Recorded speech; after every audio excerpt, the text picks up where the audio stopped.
Hi, my name is Ebijan and I'm a business coach. What I would like to say about today's workshop is that I'm part of different organization. One is BNI and the other one is Toastmasters. In Toastmaster, it is a platform where you develop your public speaking skill. And I really know how to create an emotional story. I've learned the structure of speaking and the whatnot in that. Play with your voice, body language. And in BNI, I learned about referral marketing. But this workshop, I got the connect between that emotional story as well as the referral marketing. How can I use my emotional story to develop my referral marketing, which in turn develop my business?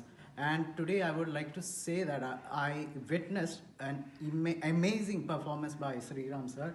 And throughout the workshop, he maintained that energy, high energy from start till the end. I thank Sriram sir for conducting a wonderful workshop. Thank you so much, sir.